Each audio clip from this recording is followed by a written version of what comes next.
cepat Ki. Aku membantu Keki memanjat jendela sambil melihat ke belakang. Aku takut mereka melihat kami.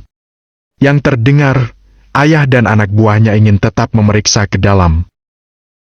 Mbah, kami tidak bermaksud mencurigaimu, tapi kami menemukan bercak darah yang mengarah ke sini. Kalau di gubuk ini hanya kamu sendirian, kenapa takut kami masuk? Ucap ayah. Tapi Tuan, ini sudah malam. Jawab Mbak Ireng gugup. Justru itu biarkan kami masuk dan memeriksanya. Suara ayah terdengar lantang. Aku berhasil keluar jendela.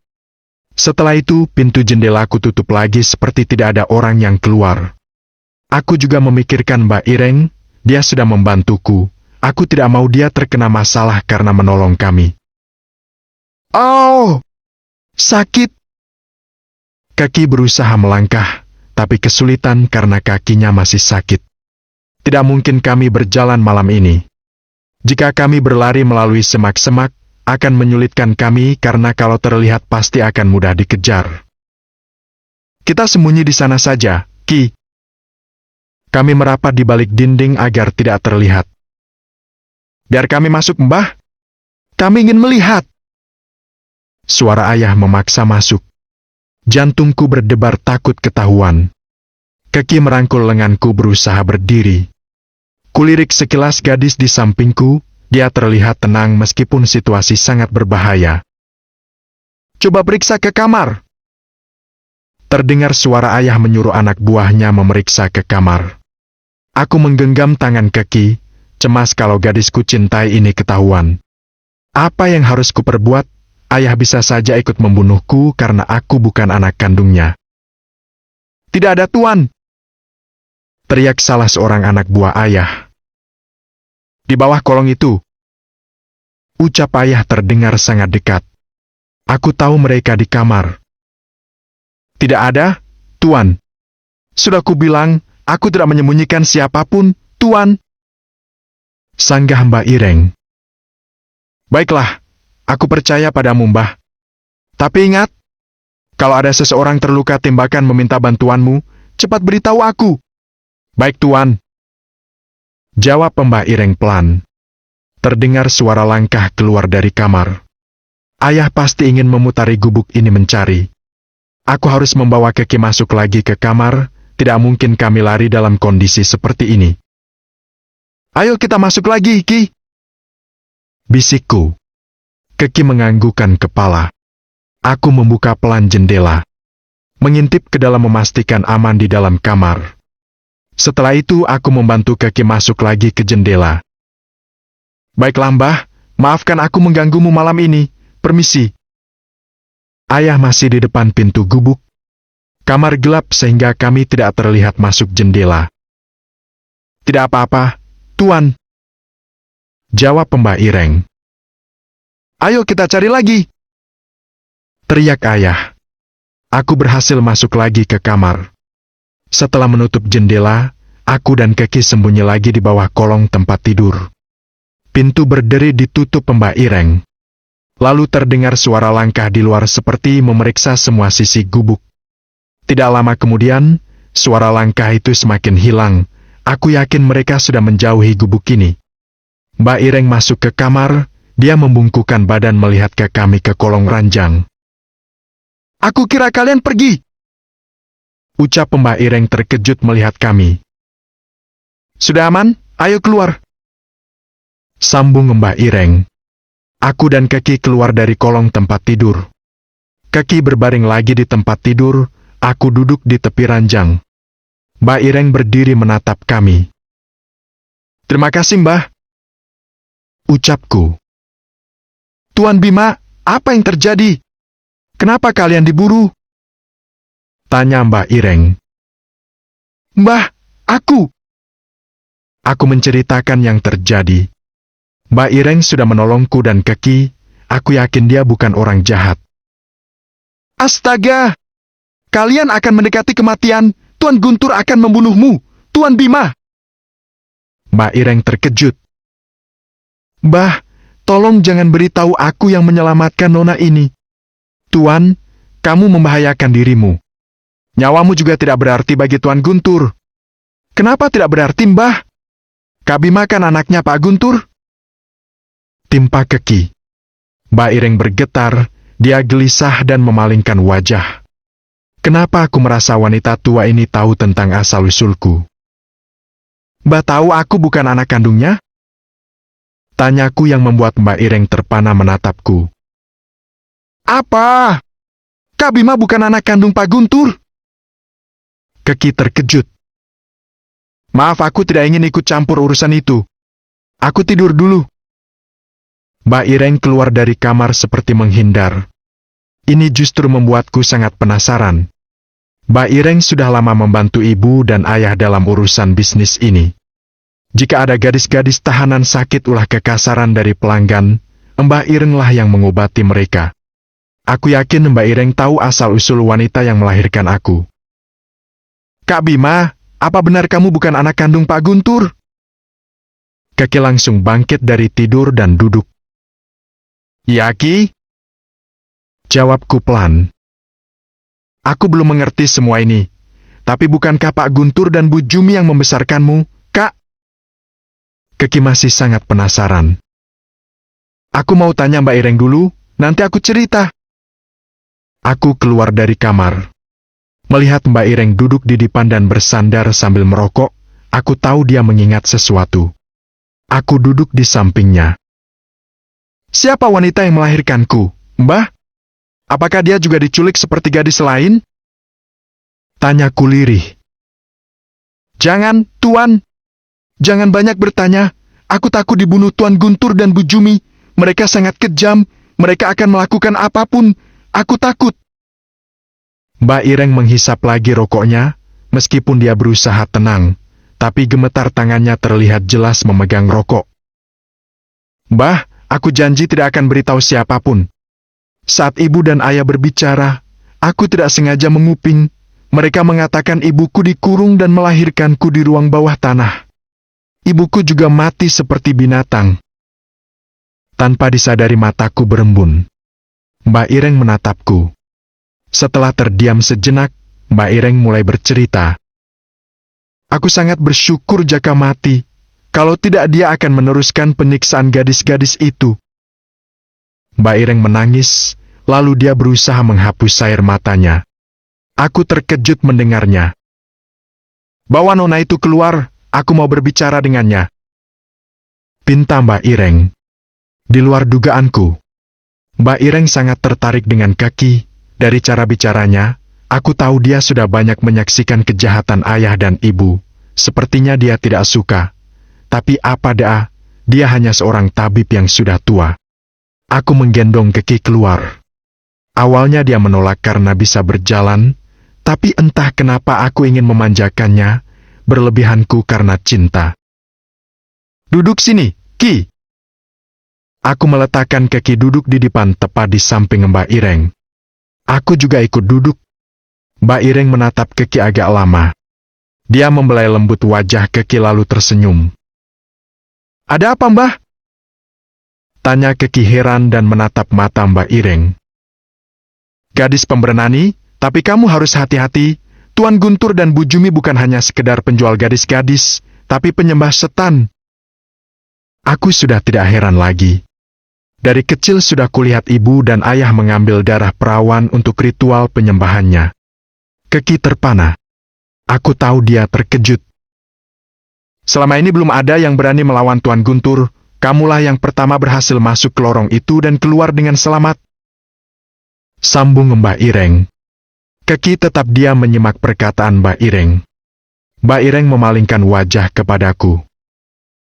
Tuan Bima, apakah kamu bisa membebaskan gadis-gadis itu? Aku tidak sanggup melihat penyiksaan mereka. Tapi apa dayaku, aku hanya seorang tabib yang dipaksa mengobati mereka. Jika kamu berjanji membebaskan mereka, berarti kamu membuat roh wanita yang melahirkanmu tersenyum. Tidak salah lagi. Mbak Ireng tahu semuanya. Mbak tahu siapa ibu kandungku? Mbak Ireng menganggukkan kepala. Siapa dia, Mbah? Apakah dari desa ini juga atau diculik dari desa lain? Aku tidak sabaran ingin tahu tentang asal-usulku. Berjanjilah merahasiakan kalian pernah berbicara denganku. Mbak Ireng menyentuh pergelangan tanganku sesaat. Aku janji, Mbah, aku janji. Jawabku menatap mata Mbak Ireng. Mbak Ireng menatap ke depan. Dia menghisap lagi rokok di sela jarinya. Umur yang sudah senja, dia bertahan tinggal di gubuk ini. Sudah banyak warga desa yang memakai jasanya. Dia terkenal sebagai dukun beranak atau tabib mengobati orang sakit. Gadis cantik itu bernama Anjani. Dia sepupu Jumi. Setelah Jumi yatim piatu, dia ditampung ayah Anjani hingga Jumi menikah dengan Guntur. Bukannya berterima kasih, Jumi malah merebut semuanya dari Anjani, termasuk kebun teh yang diwariskan ayah Anjani. Jumi dan Guntur membunuh ayah Anjani demi bisa menguasai perkebunan. Dan itu dilakukan setelah Jumi menikah dengan Guntur dan Jumi juga sedang mengandung Jaka. Cerita Mbak Ireng. Astaga. Jadi ibuku bukan diculik dari desa manapun.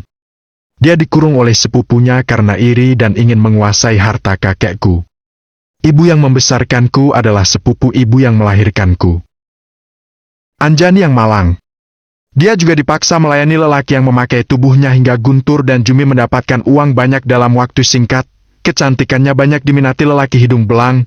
Dari sinilah awal Guntur dan Jumi menjalankan bisnis haram itu. Anjani hamil, inilah awal Guntur mencari gadis pengganti karena dia punya langganan tetap. Pak Kades Jiki juga ikut adil. Dia termasuk mencarikan pelanggan bisnis ini. Aku bersyukur dia mati dirajam. Bagaimana ibuku bisa mati? Mbah. Setelah melahirkanmu, Anjani tetap dipaksa melayani lelaki, bahkan Guntur dan Jiki bergantian. Anjani sakit, aku diancam agar tutup mulut, akulah yang mengobatinya. Belum sembuh, dia dipaksa lagi melayani lelaki. Bahkan satu hari mungkin 4 atau 5 lelaki, hingga dia mati dan dikubur di belakang rumah kayu. Kejam sekali. Ucap Keki meneteskan air mata. Sudah banyak kejahatan yang mereka lakukan. Fitnah tentang anak dan ayah berzina, bahkan menculik gadis-gadis berkedok membantu keluarganya. Keki semakin terisak menangis. Tangannya mengepal seperti memendam sesuatu. Mereka sangat kejam. Jadi semua perkebunan ini milik kakekku. Guntur, akan kubunuh kamu. Pantas di saat aku melakukan satu kesalahan, dia menghukumku tanpa ampun.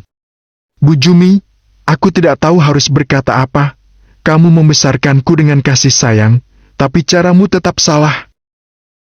Lirihku. Setelah bercerita, Mbak Ireng tidur di dipan kecil itu. Aku dan Keki tidur di kamar. Sulit memejamkan mata setelah mendengar cerita Mbak Ireng. Kak Bima, apa yang akan kamu lakukan? Tanya Keki di sampingku. Aku akan membunuh Guntur dan menghancurkan bisnisnya. Jawabku tetap menatap ke langit-langit kamar. Bisakah kita bekerja sama? Aku memalingkan wajahku menatap Keki. Siapa kamu, Ki? Apa tujuanmu masuk ke desa ini? Tanyaku. Ini yang masih tanda tanya bagiku. Aku akan jawab setelah Kak Angga mengizinkanku menjawab.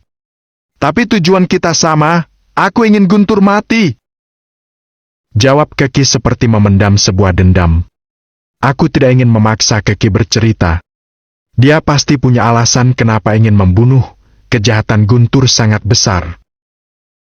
Mana adikmu, Ki? Aku masih penasaran dengan gadis belia yang kulihat di tepi sungai. Kamu mengenaliku?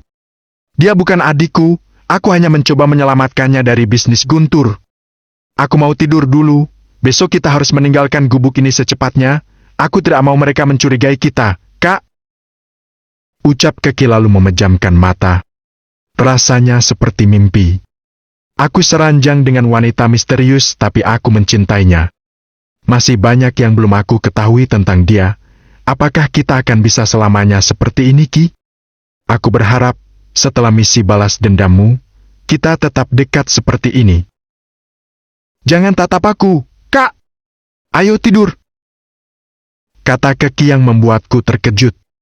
Matanya terpejam tapi dia tahu aku menatapnya. Mau gigit bibirku lagi? Harapku. Akan kutendang kamu kalau macam-macam. Aku tertawa kecil menanggapinya. Sepertinya aku harus bersabar hingga dia betul-betul menjadi istriku. Mudah-mudahan. Matahari sudah menunjukkan sinarnya. Aku dan Keki berpamitan. Mbak Ireng memberikan ramuan agar luka Keki cepat sembuh. Untung peluru tidak menembus dalam. Mungkin beberapa hari istirahat, Keki bisa berjalan lagi meskipun belum lancar. Kita ambil jalan sana, Ki. Itu langsung menuju rumah yang kamu huni. Aku menunjuk ke kanan. Biasanya jam segini ayah sedang tidur. Baiklah, Kak. Mau aku gendong? Tidak usah, aku bisa jalan memegang lenganmu, Kak. Ki, apakah hubungan kita bisa diteruskan? Emangnya kita pernah putus? Bukan gitu, tapi selama ini kamu mendekatiku karena... Aku tidak melanjutkan kata-kataku. Bodoh aku menolak lelaki yang menyelamatkanku. Aku tersenyum meliriknya. Sebenarnya aku ingin tahu, apakah Keki mencintaiku seperti aku mencintainya. Kak, ada Guntur dan anak buahnya. Keki menunjuk ke depan. Gawat, ayah dan 2 orang anak buahnya masih berkeliaran dan semakin dekat. Tidak mungkin kami melarikan diri lagi, pasti terlihat dan akan dicurigai. Aku harus cari cara. Ki, ayo kita duduk di bawah pohon itu. Aku menunjuk pohon di antara semak-semak. Aku dan Keki duduk di bawah pohon. Kulihat Keki hanya memakai sarung pengganti celananya yang dirobek semalam. Kalau Keki berjalan akan ketahuan tertembak. Ayah pasti bertanya kenapa aku jalan di semak-semak bersama Keki. Hanya ada satu cara. Buka sarungmu. Biarkan aku ikut masuk ke dalamnya. Ucapku. Apa? Kamu mau ambil kesempatan? Keki melotot marah. Tidak ada waktu. Biarkan aku masuk ke sarungmu, Ki. Tidak mau. Jangan macam-macam meskipun kamu sudah menolongku. Tidak ada waktu lagi. Ayah semakin mendekat. Aku takut mereka curiga. Sepertinya aku harus memaksa masuk ke sarung itu biar kami seperti sedang melakukan perbuatan mesum. Jangan menolakku. Ayo buka sarungmu. Tidak mau. Akan ku tendang kamu, Kak. Perdebatan ini tidak akan selesai. Ayah dan 2 orang anak buahnya semakin dekat. Gawat kalau mereka melihat kaki Keki kesakitan saat melangkah. Ki, aku tidak macam-macam. Aku janji. Ini hanya mengelabui ayah yang semakin mendekat. Ucapku sambil melirik ke belakang melihat ayah. Keki terdiam sesaat. Aku tahu dia berpikir, matanya juga melihat ke arah ayah yang semakin mendekat. Ayo masuk. Ucap Keki membuka sarungnya. Wajahnya cemberut. Saat aku ingin masuk, tiba-tiba ditutupnya lagi dan melototiku. Awas kamu macam-macam, Kak. Ancamnya padaku. Iya. Jawabku pelan menahan tawa melihat reaksinya. Keki membuka lagi sarungnya. Jangan lihat. Aku cuma pakai celana dalam. Ucap Keki was-was. Iya, lagian aku sudah lihat semalam kok. Jawabku jujur. Ih, bikin kesal aja. Lagian aku bantu Mbak Ireng mengeluarkan peluru itu. Aku membela diri. Muka Keki merah. Aku tahu dia malu, dasar gadis kota perawan, ucapku di hati tersenyum. Aku dan Keki sudah duduk di bawah pohon dalam satu kain sarung. Kedekatan ini tidak aku pungkiri bahwa jantungku berdetak kencang. Ingin memeluknya tapi takut dia marah. Lihat sana, ayahmu mendekat. Ucap Keki cemberut. Jangan Ki, kita harus seperti saling bercumbu, biar jadi alasan kenapa kita disemak-semak. Keki diam. Aku tahu dia belum siap melakukan lebih jauh. Mukanya cemberut, aku justru suka menggodanya. Semakin lama langkah kaki terdengar semakin mendekat. Aku tahu ayah sudah di dekat kami bersama 2 orang anak buahnya. Aku dan Keki pura-pura tidak tahu dengan kedatangan mereka. Ayah? Ucapku pura-pura terkejut. Bima, kamu! Ayah melihatku dan Keki. Keki seperti tidak memakai celana karena kaki jenjangnya tidak seutuhnya tertutup.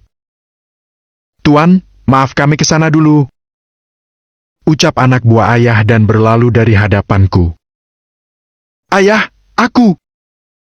Aku pura-pura gugup dilihat seperti bermesum. "Kalian bisa melakukannya di kamar," ucap ayah. "Iya, maaf, mungkin kami kebelet di sini." "Hahaha, aku suka kamu menjadi jantan. Silakan lanjutkan." Ayah melangkah menjauhi kami beserta anak buahnya.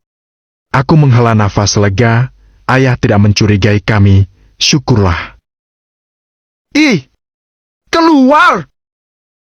teriak Keki mendorong tubuhku agak jauh darinya, tapi percuma, kain sarungnya sempit memuat kami berdua. "Sabar Ki, ya, aku keluar."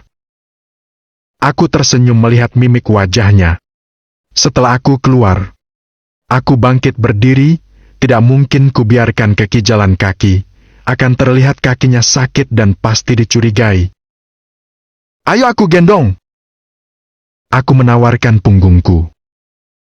"Aku bisa jalan, Kak."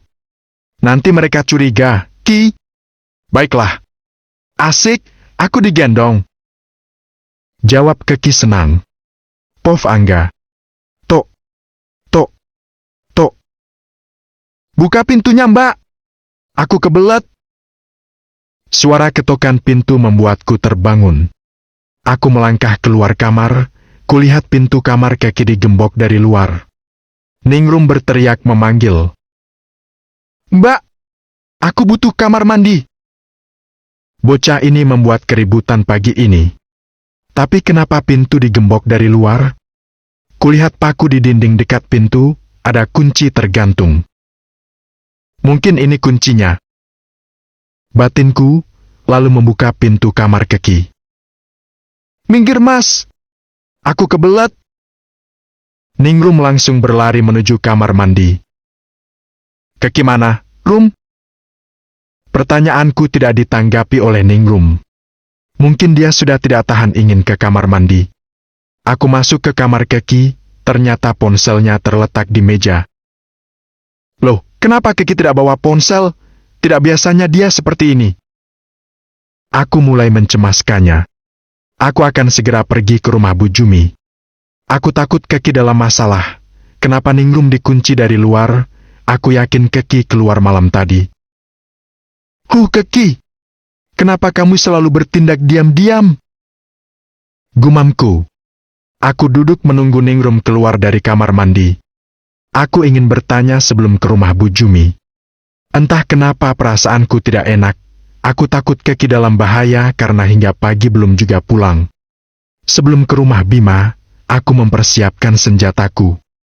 Pisau, bubuk cabai dan obat tidur, hanya itu senjata andalanku yang selalu ada di saku celana. "Leganya," ucap Ningrum setelah keluar dari kamar mandi. "Keki mana?" Tanyaku tidak sabar ingin mendapat jawaban.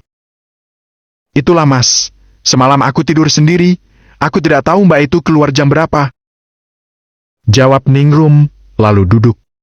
Sudah kuduga, Keki keluar diam-diam. Aku akan ke rumah Bima mencari Keki.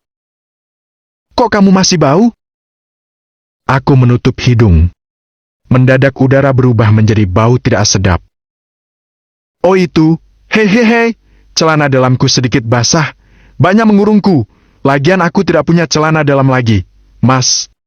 "Waduh, kamu pakai punya Keki dulu, nanti kalau sempat aku carikan," jawabku asal. "Iya Mas." "Oh ya, Mas, kalau mencari Mbak, aku tahu seluk-beluk rumah iblis itu." Bocah ini ada gunanya juga. Aku mengambil kertas dan pena. Aku mulai menggambar denah lorong bawah tanah, serta di mana jalan keluarnya. Untuk rumah Bima, aku sudah tahu seluk-beluknya. "Kunci pintu, aku mau cari Keki." Aku melangkah pintu.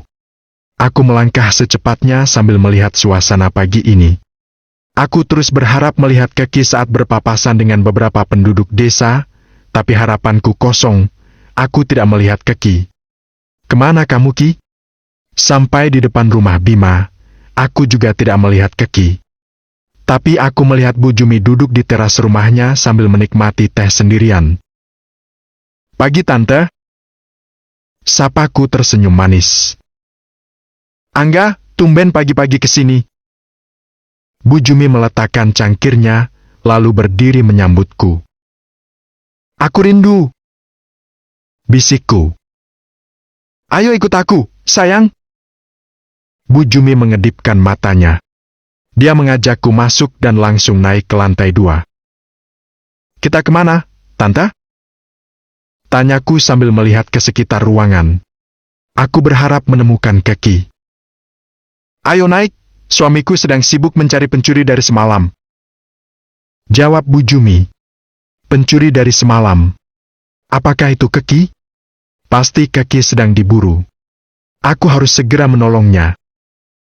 Tante, masih pagi. Aku takut dilihat.